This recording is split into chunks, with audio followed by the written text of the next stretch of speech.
Iran Israel ಯುದ್ಧ ಮತ್ತಷ್ಟು ತಾರಕಕ್ಕೇರ್ತಾ ಇದೆ. ಇರಾನ್ ಇದೀಗ ಇರಾನ್ನ ಅಣುಶಕ್ತಿ ಕೇಂದ್ರದ ಮೇಲೆ ಇಸ್ರೇಲ್ ದಾಳಿ ಮಾಡಿದ್ಯಾ ಪ್ರಶ್ನೆ ಕಾಡ್ತಾ ಇದೆ. ಅಮೆರಿಕ ಜಂಟಿ ದಾಳಿ ವೇಳೆ ನತಾನ್ಸ್ ಟಾರ್ಗೆಟ್ ಆಗಿದೆಯಂತೆ.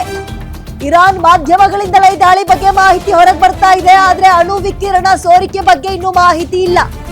ಯುಎಇ ದೇಶಕ್ಕೆ ಖಡಕ್ ವಾರ್ನಿಂಗ್ ಅನ್ನ ಇರಾನ್ ಕೊಟ್ಟಿದೆ. ಈ ಟೈಮ್ನಲ್ಲಿ ದುಬೈ ಮತ್ತು ಅಬುಧಾಬಿ ಮೇಲೆ ಮತ್ತಷ್ಟು ದಾಳಿ ಮಾಡುತ್ತಾ, ಹಾಗಾದ್ರೆ ನಗರಗಳನ್ನ ಪುಡಿಗಟ್ಟುವ ರೀತಿಯಲ್ಲಿ ದಾಳಿ ಮಾಡುವ ಬೆದರಿಕೆ ಒಡ್ಡಿದ್ದಾರೆ. ಈಗ ಅಮೆರಿಕಾಗೆ ಯುಎಇ ವಾಯು ಪ್ರದೇಶ ಬಳಕೆಗೆ ಅನುಮತಿ ಕೊಟ್ರೆ ಸುಮ್ನಿರಲ್ಲ ಅಂತ. ಅಂದ್ರೆ ಈಗ ಈ ದುಬೈನವರೆಲ್ಲ ನಿಮ್ಮ ಜಾಗವನ್ನ ನೀವು ಅಮೆರಿಕಾಗೆ ಬಿಟ್ಕೊಟ್ರೆ, ಅಂದ್ರೆ ವಾಯುನೆಲೆಗಳನ್ನ ಏರ್ಬೇಸ್ ಅನ್ನ ನಮ್ಮೇಲೆ ಅಟ್ಯಾಕ್ ಮಾಡಕ್ಕೆ ಸುಮ್ನಿರಲ್ಲ, ನಿಮ್ಮನ್ನ ಪುಡಿಗಟ್ಬಿಡ್ತೀವಿ ಅಂತ. ಯುಎಇ ವಾಯು ಪ್ರದೇಶ ಬಳಸಿ ಅಮೆರಿಕ ಇರಾನ್ ಮೇಲೆ ದಾಳಿ ಮಾಡಿದ್ರೆ ಪ್ರತೀಕಾರ ನಿಮ್ಮ ಮೇಲಿರುತ್ತೆ. ನಾವು ಅವ್ರನ್ನ ಹುಡ್ಕೊಂಡೋಗಿ ಹೊಡಿಯಲ್ಲ.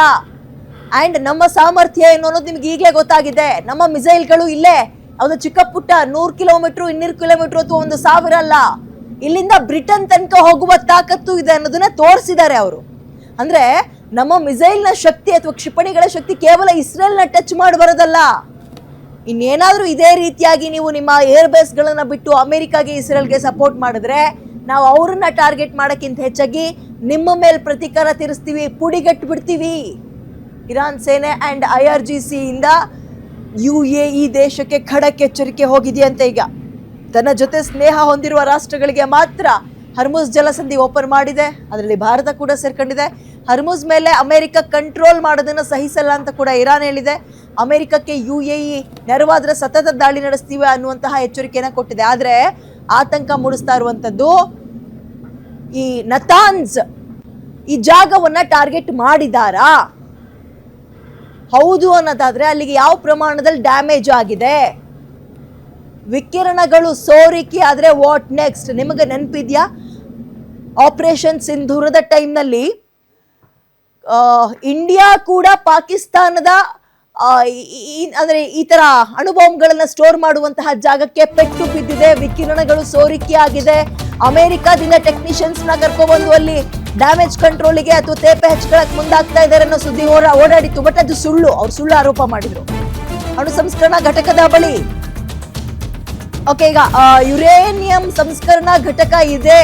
ಅಣು ಸಂಸ್ಕರಣಾ ಘಟಕದ ಬಳಿ ಇರುವಂತಹ ನಿವಾಸಿಗಳ ಪ್ರಾಣಕ್ಕೂ ಕೂಡ ಏನು ತೊಂದರೆ ಇಲ್ಲ ಅನ್ನುವಂತಹ ಸುದ್ದಿ ಅಂತ ಈಗ ಇರಾನ್ ಸೇನೆಯಿಂದಲೇ ಈ ಕುರಿತಾಗಿ ಅಧಿಕೃತ ಮಾಹಿತಿ ಹೊರಗೆ ಬರ್ತಾ ಇದೆ. ಕಳೆದ ವರ್ಷ ಜೂನ್ನಲ್ಲೂ ಇದೇ ಪ್ರಾಂತ್ಯದ ಮೇಲೆ ಅಮೆರಿಕ ಟಾರ್ಗೆಟ್ ಮಾಡಿತ್ತು, ದಾಳಿ ಮಾಡಿತ್ತು. ಫಾಡೋರ್ ಮತ್ತು ಇಸ್ಫಹಾನ್ ಮೇಲೆ ಅಮೆರಿಕ ದಾಳಿ ನಡೆಸಿತ್ತು. ಇದೀಗ ನತಾನ್ಸ್ ಮೇಲೆ 2ನೇ ಬಾರಿಗೆ ಅಮೆರಿಕ ದಾಳಿ ಮಾಡಿದೆ. ಇರಾನ್ನ ನತಾನ್ಸ್ ನಲ್ಲಿ ಯುರೇನಿಯಂ ಸಂಸ್ಕರಣಾ ಘಟಕ ಇದೆ. ಅಂದ್ರೆ ಅಣುಬಾಂಬ್ ತಯಾರಿಕೆ ಮಾಡಕ್ ಬೇಕಾಗಿರುವಂತಹ ಬಹಳ ಪ್ರಮುಖವಾದ ಜಾಗ ಅದು.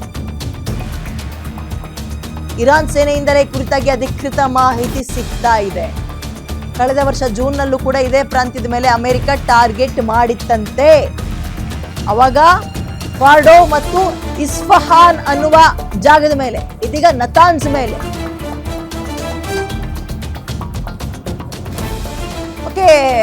ಮತ್ತಷ್ಟು ಡೀಟೇಲ್ಸ್ ನನ್ನ ಕಲಿಗ ದಿಲೀಪ್ ನೀಡ್ತಾರೆ, ವಿಶ್ಲೇಷಣೆಯನ್ನು ಕೂಡ ನೀಡ್ತಾರೆ. ಯುರೇನಿಯಂ ಸಂಸ್ಕರಣಾ ಘಟಕದ ಮೇಲೆ ಟಾರ್ಗೆಟ್ ಮಾಡಿದೆ ಅಮೆರಿಕ ಅನ್ನೋ ಡೀಟೇಲ್ಸ್ ದಿಲೀಪ್ ಸದ್ಯಕ್ಕೆ ಸಿಗ್ತಾ ಇರೋದು. ಎಂಥ ಪ್ರಮಾಣದಲ್ಲಿ ಡ್ಯಾಮೇಜ್ ಆಗಿರ್ಬೋದು ಅಂಡ್ ಡೆಫಿನೆಟ್ಲಿ ಅಣುಬಾಂಬ್ ಅನ್ನ ತಯಾರು ಮಾಡುವಲ್ಲಿ ಈ ಯುರೇನಿಯಂ ಸಂಸ್ಕರಣಾ ಘಟಕದ ವ್ಯಾಲ್ಯೂ ಏನು ಅನ್ನುವಂಥದ್ದನ್ನ ನಾವು ಆಪರೇಷನ್ ಸಿಂಧೂರದ ಟೈಮಲ್ಲಿ ಕೇಳ್ಪಟ್ಟಿದೀವಿ, ಓದಿದೀವಿ. ಹಾಗಾದ್ರೆ ಅಣುಬಾಂಬ್ ರೆಡಿ ಮಾಡೋಕೆ ಇರಾನ್ ಎಲ್ಲಾ ಪ್ರಯತ್ನಗಳನ್ನು ಮಾಡಿತ್ತು ಅನ್ನೋದು ಪ್ರೂವ್ ಆಗುತ್ತಲ್ವಾ?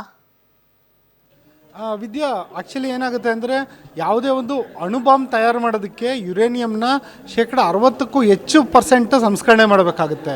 ಇನ್ನು ಅಣುಶಕ್ತಿ ತಯಾರಿಕೆಗೆ ಅಂದರೆ ನೀವು ನಮ್ಮ ಕರ್ನಾಟಕದಲ್ಲಿರೋ ಕೈಗಾ ಅಣುಶಕ್ತಿ ಸ್ಥಾವರ ಇರ್ಬೋದು, ತಾರಾಪುರ ಇರ್ಬೋದು, ಆ ರೀತಿ ಅಣುಶಕ್ತಿ ಸ್ಥಾವರಗಳಿಗೆ ಬಳಸುವಂಥ ಯುರೇನಿಯಂ ಏನಿದೆ, ಆ ಯುರೇನಿಯಮ್ಮು ಒಂದು 40ರಿಂದ 50% ಸಂಸ್ಕರಣೆ ಮಾಡಿದ್ರೂ ಸಾಕಾಗುತ್ತೆ. ಹಾಗಾಗಿ ಇನ್ನು ಯುರೇನಿಯಂನ ಸಂಸ್ಕರಣೆ ಪ್ರೊಸೆಸ್ ಏನಂತಾರೆ, ಆ ಪ್ರೊಸೆಸ್ ಎರಡಕ್ಕೂ ಸೇಮ್ ಇರುತ್ತೆ. ಆದರೆ ಎಷ್ಟು ಎನ್ರಿಚ್ಮೆಂಟ್ ಆಗಿರೋಂಥ ಅಂದರೆ 60%ಗೂ ಹೆಚ್ಚು ಎನ್ರಿಚ್ಮೆಂಟ್ ಆಗಿರೋ ಯುರೇನಿಯಂನ ಮಾತ್ರ ಬಾಂಬ್ಗೆ ಬಳಸೋದಕ್ಕೆ ಸಾಧ್ಯ. ಎನ್ರಿಚ್ಮೆಂಟ್ ಆಗಿದೆ ಅನ್ನೋ ಮಾತ್ರಕ್ಕೆ ಅದನ್ನು ಅಣುಬಾಂಬ್ ತಯಾರಿಕೆಗೆ ಬಳಸಿದ್ರು ಅಂತ ಹೇಳೋಕ್ಕಾಗಲ್ಲ. ಮತ್ತು ಎನ್ರಿಚ್ಮೆಂಟ್ ಮಾಡ್ತಿದ್ದಾರೆ ಅಂದ ಕೂಡಲೇ ಅದನ್ನು ಅಣುಬಾಂಬ್ ತಯಾರಿಕೆಗೆ ಬಳಸೋದಿಲ್ಲ ಅನ್ನೋ ನಂಬಿಕೆ ಕೂಡ ಇಲ್ಲ. ಹಾಗಾಗಿ ಮುಂದೊಂದು ದಿನ ಅಣುಬಾಂಬ್ ತಯಾರಿಕೆ ಮಾಡೋ ಉದ್ದೇಶದಿಂದಲೇ ಇರಾನು ಆ ಮಟ್ಟದ ಎನ್ರಿಚ್ಮೆಂಟ್ ಆಗಿರುವಂತಹ ಒಂದು ಯುರೇನಿಯಂಗಳನ್ನು ಸಂಗ್ರಹ ಮಾಡಿ ಇಟ್ಕೊಂಡಿತ್ತು ಅಂತ ಹೇಳ್ಬೋದು. ಆದರೆ ಇಲ್ಲಿ ಇಸ್ರೇಲ್ನ ಪ್ರಮುಖ ಆರೋಪ ಏನಂದರೆ ಇರಾನ್ಗೆ ಅಣುಶಕ್ತಿ ತಯಾರಿಕೆಗೆ ಅಂದರೆ ಅಣು ಇಂಧನ ತಯಾರಿಕೆಗೆ ಬೇಕಾಗಿರೋದು ಕೇವಲ 40%ರಷ್ಟು ಸಂಸ್ಕರಣೆಗೊಂಡಿರೋ ಯುರೇನಿಯಮ್ಮು. ಆದರೆ 60%ಕ್ಕೂ ಹೆಚ್ಚು ಪಟ್ಟು ಸಂಸ್ಕರಣೆಯನ್ನು ಮಾಡ್ತಾ ಇದ್ದಾರೆ. ಆ ಮೂಲಕ ಅಣುಬಾಂಬ್ ತಯಾರಿಕೆಗೆ ಇರಾನ್ ಸಿದ್ಧವಾಗಿದೆ ಅನ್ನೋದು ಇಸ್ರೇಲ್ನ ಆರೋಪ. ಇದು ಇವತ್ತಿನ ಆರೋಪ ಅಲ್ಲ, ಬಹುಕಾಲದ ಆರೋಪ. ಇದೀಗ ಏನು ಇಸ್ಫಹಾನ್ ಮೇಲೆ ದಾಳಿ ನಡೆಸಿದ್ದಾರೆ, ಕಳೆದ ವರ್ಷ ಜೂನ್ನಲ್ಲಿ ಒಂದು ಆಪರೇಷನ್ ಮಿಡ್ನೈಟ್ ಹ್ಯಾಮರ್ ಅಂತ ಅಮೆರಿಕ ಮಾಡಿತ್ತು. ಅಮೆರಿಕದ B-2 ಬಾಂಬರ್ಗಳು ಏನೊಂದು ಇಸ್ಫಹಾನ್ನಲ್ಲಿರುವಂತಹ ಒಂದು ಅಣು ಸಂಸ್ಕರಣಾ ಘಟಕದ ಮೇಲೆ ದಾಳಿ ನಡೆಸಿದ್ವು. ಆ ಸಂದರ್ಭದಲ್ಲಿ ಅಮೆರಿಕದ B-2 ಬಾಂಬರಿಂದ ಬಿದ್ದಂತಹ ಒಂದು ದೊಡ್ಡ ದೊಡ್ಡ ಬಾಂಬ್ಗಳೇನಿದ್ವು ಅವು ಇಸ್ಫಹಾನ್ ಅಣು ಕೇಂದ್ರದ ಮೇಲೆ ಬಿದ್ದು ಆ ಭಾಗದಲ್ಲಿ ಸುಮಾರು 100 ಮೀಟರ್ಗೂ ಹೆಚ್ಚು ಆಳವನ್ನು ಕೊರೆದು ಆ ನಂತರ ಸ್ಫೋಟಗೊಳ್ಳೋದ್ರ ಮೂಲಕ ನಾವು ಈ ಒಂದು ಅಣು ಸಂಸ್ಕರಣಾ ಘಟಕವನ್ನು ಧ್ವಂಸ ಮಾಡಿದ್ವಿ ಅಂತ ಅಮೆರಿಕ ಹೇಳ್ಕೊಂಡಿತ್ತು. ಆದರೆ ಇದೀಗ ಮತ್ತೆ ಇದೇ ಇಸ್ಫಹಾನ್ ಮೇಲೆ ದಾಳಿ ನಡೆದಿದೆ. ಹಿಂದೆ ಫಾಡೋ ಅನ್ನೋ ಪ್ರದೇಶದ ಮೇಲೂ ದಾಳಿ ನಡೆದಿತ್ತು. ಇನ್ನು ನಾವು ಇದನ್ನು ಮ್ಯಾಪಲ್ಲಿ ನೋಡೋವಂಥ ಪ್ರಯತ್ನ ಮಾಡೋಣ. ಇಲ್ಲಿ ನಾವೇನು ಇರಾನ್ನ ಒಂದು ಮ್ಯಾಪ್ನ ನೋಡ್ತಾ ಇದ್ದೀವಿ. ಇರಾನ್ನ ಮ್ಯಾಪಲ್ಲಿ ನತಾನ್ಸ್ ನ್ಯೂಕ್ಲಿಯರ್ ಫೆಸಿಲಿಟಿ, ನಾವೇನು ರೆಡ್ ಕಲರ್ ಡಾಟ್ ನೋಡ್ತಾ ಇದ್ದೀವಿ, ಅದಿಲ್ಲಿ ಬರುತ್ತೆ. ನತಾನ್ಸ್ ಪಟ್ಟಣ ಇದೆ. ನತಾನ್ಸ್ ಪಟ್ಟಣದ ಬಳಿಯಲ್ಲೇ ಇರೋ ಕಾರಣಕ್ಕಾಗಿ ಇದನ್ನು ನತಾನ್ಸ್ ನ್ಯೂಕ್ಲಿಯರ್ ಫೆಸಿಲಿಟಿ ಅಂತ ಕರೀತಾರೆ. ಈ ನತಾನ್ಸ್ ನ್ಯೂಕ್ಲಿಯರ್ ಫೆಸಿಲಿಟಿ ಏನಿದೆ ಅದರ ಸುತ್ತಲೂ ಸುಮಾರು ಒಂದು 40ರಿಂದ 50 ಕಿಲೋಮೀಟರ್ ವ್ಯಾಪ್ತಿನಲ್ಲಿ ಜನವಸತಿ ಪ್ರದೇಶಗಳೇ ಇಲ್ಲ. ಇದನ್ನು ನಾವು ಗಮನಿಸ್ಬೇಕು. ಯಾಕಂದರೆ ಯಾವುದೇ ಒಂದು ನ್ಯೂಕ್ಲಿಯರ್ ಫೆಸಿಲಿಟಿನಲ್ಲಿ ಅವಘಡಗಳು ಸಂಭವಿಸಿದರೆ ಅಥವಾ ಬಾಂಬ್ ದಾಳಿ ಸಂಭವಿಸಿದಂಥ ಸಂದರ್ಭದಲ್ಲಿ ಏನಾದರೂ ಅಣುವಿಕಿರಣ ಹರಡಿದ್ರೆ ಸುತ್ತಲೂ ಇರುವಂಥ ನಿವಾಸಿಗಳಿಗೆ ತೊಂದರೆ ಆಗುತ್ತೆ. ಅದೇ ಕಾರಣಕ್ಕಾಗಿ ಜನವಸತಿ ಇಲ್ಲದಂಥ ಪ್ರದೇಶದಲ್ಲಿ ಮಾಡಿದ್ದಾರೆ. ಆದರೆ ಒಂದು ವೇಳೆ ಏನಾದರೂ ಇಲ್ಲಿ ಅಣುವಿಕಿರಣ ಹರಡಿದ್ದೇ ಆದರೆ ಸಮೀಪದಲ್ಲೇ ಇರೋಂಥ ನತಾನ್ಸ್ ಪಟ್ಟಣಕ್ಕೂ ಕೂಡ ಈ ಒಂದು ಅಣುವಿಕಿರಣದ ಭೀತಿ ಇದ್ದೇ ಇದೆ. ಜೊತೆಗೆ ಇಲ್ಲಿ ಜಲಮೂಲಗಳು ಇರೋ ಕಾರಣದಿಂದಾಗಿ ಇಲ್ಲಿನ ನೀರು ಕೂಡ ಕಂಟ್ಯಾಮಿನೇಷನ್ ಆಗ್ಬೋದು ಅನ್ನೋ ಆತಂಕ ಇದೆ. ಒಟ್ಟಿನಲ್ಲಿ ಈಗ ಸದ್ಯದ ಮಟ್ಟಿಗೆ ನತಾನ್ಸ್ ಫೆಸಿಲಿಟಿ ಮೇಲೆ ದಾಳಿ ನಡೆದಿದೆ ಅಂತ ಹೇಳ್ಬಿಟ್ಟು ಇರಾನ್ನ ಒಂದು ಸರ್ಕಾರನೇ ಒಪ್ಕೊಂಡಿದೆ, ಇರಾನ್ ಸೇನೆನೇ ಒಪ್ಕೊಂಡಿದೆ. ಮತ್ತು ಈ ಒಂದು ಈ ಕೇಂದ್ರಕ್ಕೆ ಎಷ್ಟು ಮಟ್ಟಿಗೆ ಹಾನಿಯಾಗಿದೆ, ಮೂಲಗಳ ಪ್ರಕಾರ ಇರಾನ್ ಬಳಿ 400 kgಗೂ ಹೆಚ್ಚು ಸಂಸ್ಕರಣೆಗೊಂಡಿರೋ ಯುರೇನಿಯಂ ಇದೆ ಅನ್ನೋ ಮಾಹಿತಿ ಇದೆ.